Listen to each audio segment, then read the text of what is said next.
पिछले वीडियो में हमने बात की थी जनरल रिलेशंस के बारे में। तो इस वीडियो में हम बात करने वाले हैं स्पेशल टाइप्स ऑफ रिलेशन के बारे में। ओके, तो स्पेशल टाइप्स ऑफ रिलेशन में सबसे पहले आता है रिफ्लेक्सिव रिलेशन।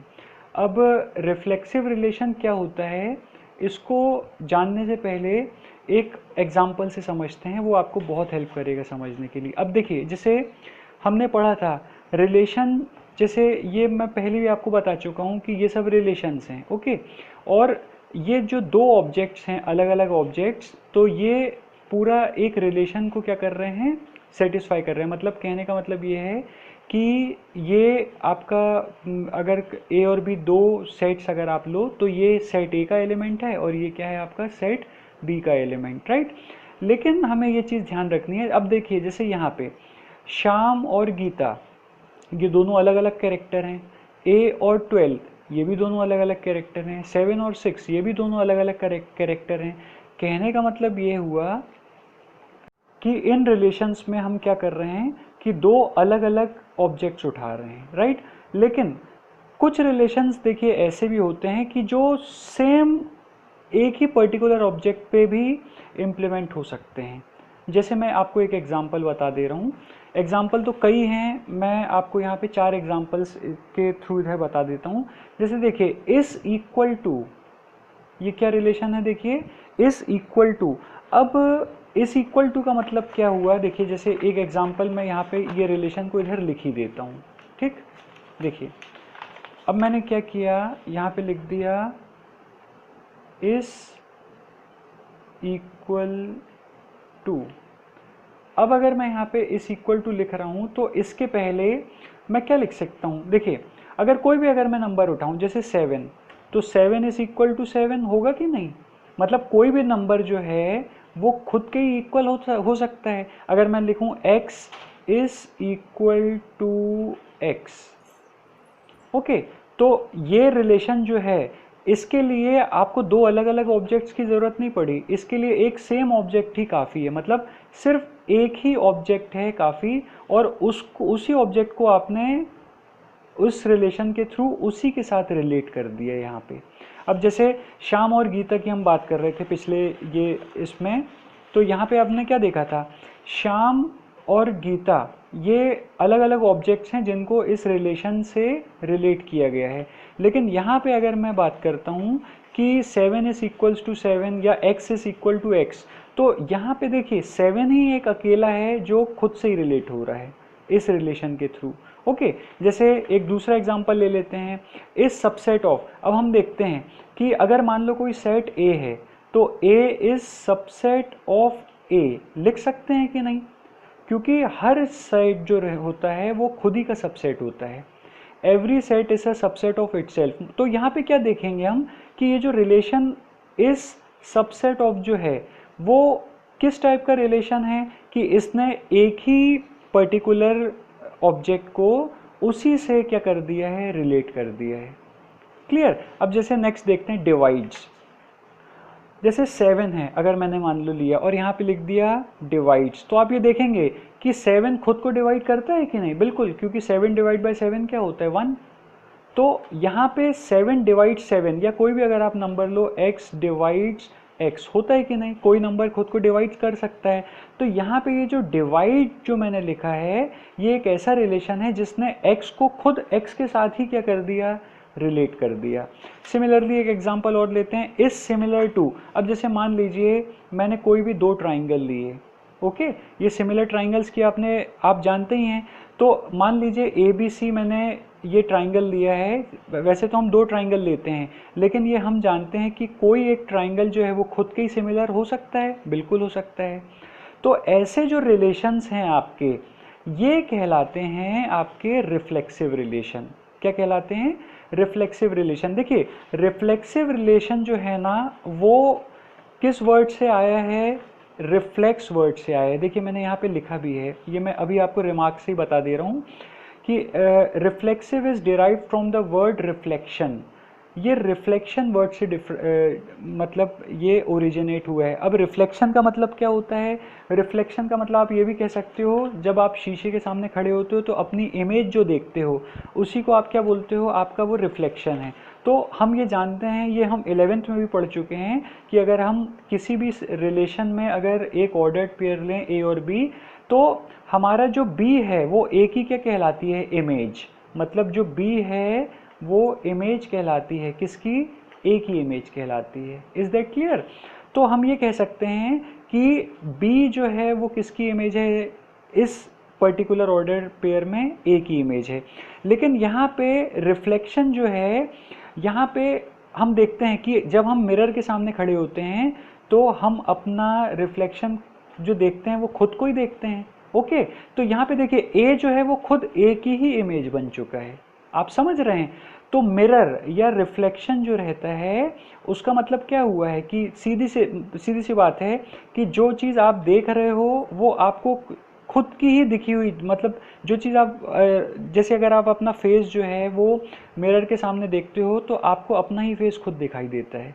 तो ये आप कह सकते हो कि आपकी रिफ्लेक्टेड इमेज आपको दिख रही है। तो सेम वे में जो इमेज होती है, जैसे यहाँ पे ये देखिए ये रिफ्लेक्टेड इमेज नहीं है, बी जो है वो ए की रिफ्लेक्टेड इमेज नहीं है, लेकिन अगर आप यहाँ पे ए की इमेज देखोगे अगर ए, तो आप ये कह सकते हो कि ए जो है वो खुद ही की क्या है, रिफ्लेक्टेड इमेज है।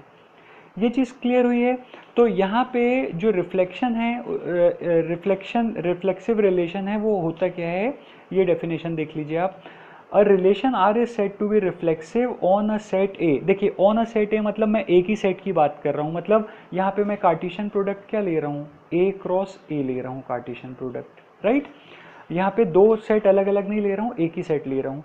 तो a relation R is said to be reflexive on a set A if it relates every element of A to itself. मतलब हर एलिमेंट को, यहाँ पे बहुत इंपॉर्टेंट बात ध्यान देने वाली है, हर एलिमेंट को, ए के हर एलिमेंट को जब वो खुद ही के साथ कोई रिलेशन रिलेट कर देता है तो वो क्या कहलाता है, आपका रिफ्लेक्सिव रिलेशन क्या कहलाता है। क्लियर है? जैसे एक एग्जांपल मैं आपको बता दे रहा हूँ।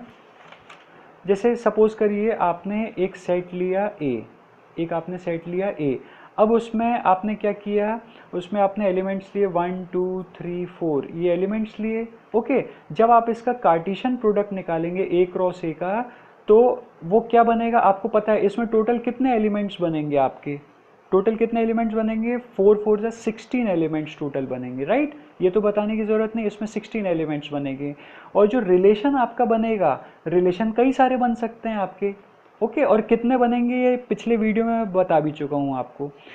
तो यहाँ पे आपको ये चीज़ ध्यान में रखनी है कि एक ऐसा रिलेशन जो हर एक एलिमेंट को उसी के साथ रिलेट करा दे। जैसे यहाँ पे कितने एलिमेंट है, 1 2 3 4, तो यहाँ पे मैंने क्या लिखा, ऑर्डर पेयर 1 1 2 2 3 3 और 4 4।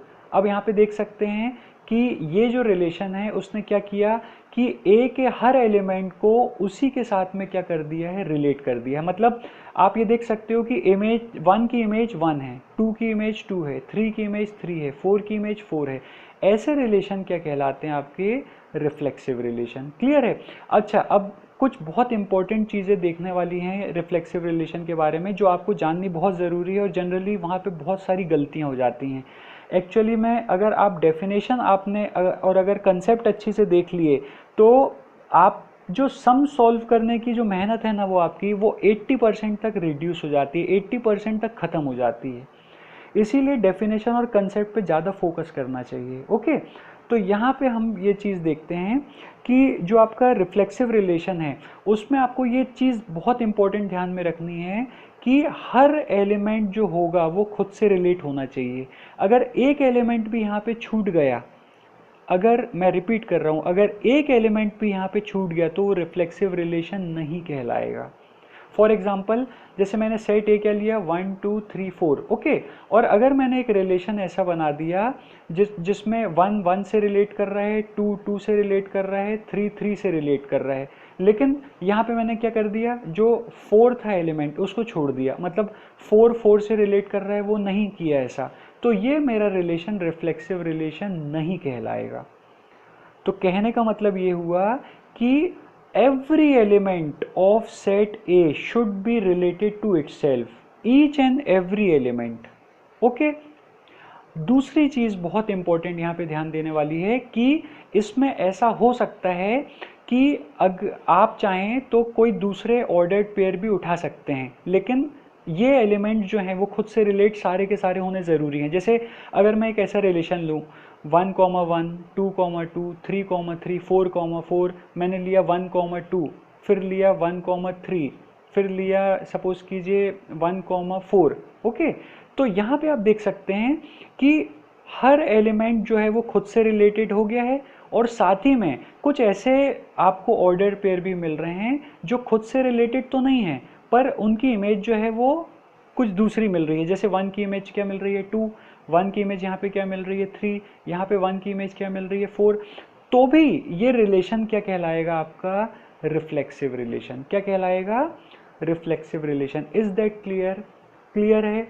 एक बार फिर से मैं बता दे रहा हूँ, रिफ्लेक्सिव रिलेशन वो रिलेशन होता है जिसमें आप किसी भी सेट के एलिमेंट जो आपको दिए हैं, तो हर एलिमेंट खुद से रिलेट होना ज़रूरी है, सारे एलिमेंट खुद से रिलेट होने ज़रूरी हैं। उसके अलावा भी अगर दूसरे एलिमेंट भी रिलेट हो रहे हैं तो कोई प्रॉब्लम नहीं है उस रिलेशन को, वो रिलेशन रिफ्लेक्सिव कहलाएगा। लेकिन अगर एक एलिमेंट भी आपका छूट गया, जैसे यहाँ पे 4 यहाँ पे खुद से रिलेट नहीं हो रहा है, तो वो रिफ्लेक्सिव रिलेशन हमारा नहीं कहलाएगा बिल्कुल भी। क्लियर है?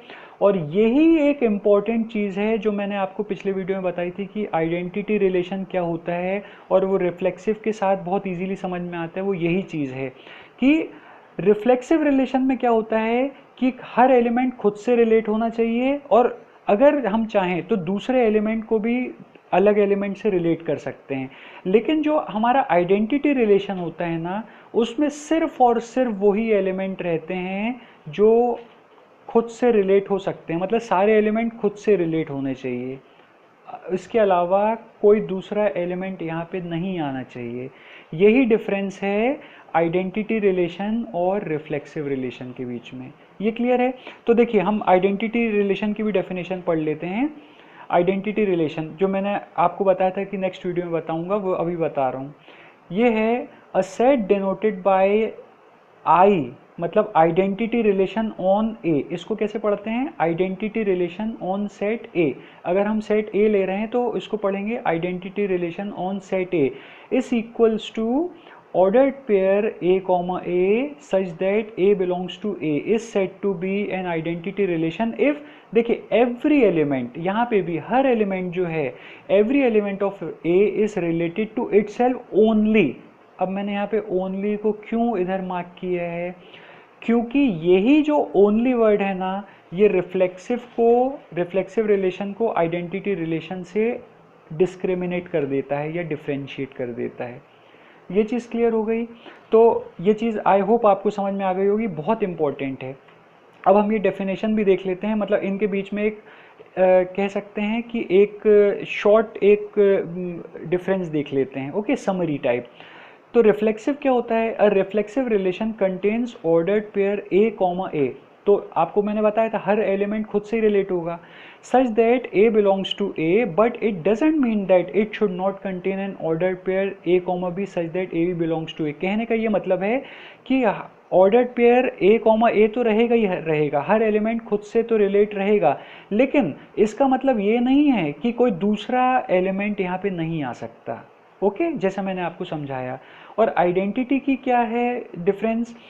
N identity relation contains order pair A comma A, मतलब उसमें खुद का उस एलिमेंट का रिलेशन खुद के साथ ही होगा, such that A belongs to A and it means that it should not contain order pair A comma b. मतलब उसका आइडेंटिटी रिलेशन का मतलब ये होता है कि ए कॉमा ए के अलावा और कोई दूसरा एलिमेंट ए को रिलेट नहीं कर सकता है। ओके, ये चीज़ क्लियर है? आई होप ये आपको क्लियर हो गया होगा। अच्छा, और एक चीज़ है, इसकी दूसरी डेफिनेशन हम इसको ऐसे भी लिख सकते हैं, if A is related to A. ये जो उल्टा ए आप देख रहे हो ना, इसको बोलते हैं फॉर ऑल। क्या बोलते हैं? For all. जनरली मैथमेटिक्स में जब आप हायर मैथमेटिक्स पढ़ते हैं तो ऐसे सिंबल हम लगाते हैं अपने टाइम बचाने के लिए, एक ये भी सिंबल रहता है। ओके, तो अगर हम ये लिखते हैं if A is related to A, अगर ए जो है वो खुद से ही रिलेटेड है, for all A belongs to A, मतलब हर एलिमेंट जो सेट ए का है वो अगर खुद से ही रिलेटेड है, then R is said to be reflexive relation. तो आर को हम क्या बोलते हैं, reflexive relation, right. I hope आपको रिफ्लेक्सिव रिलेशन ये समझ में आ गया होगा। नेक्स्ट वीडियो में हम बात करेंगे कि कुछ एग्जांपल्स देखेंगे कि कौन से हमारे रिलेशन रिफ्लेक्सिव हो सकते हैं, कौन से नहीं। नेक्स्ट वीडियो में उसको और क्लियर करेंगे। Okay, thank you.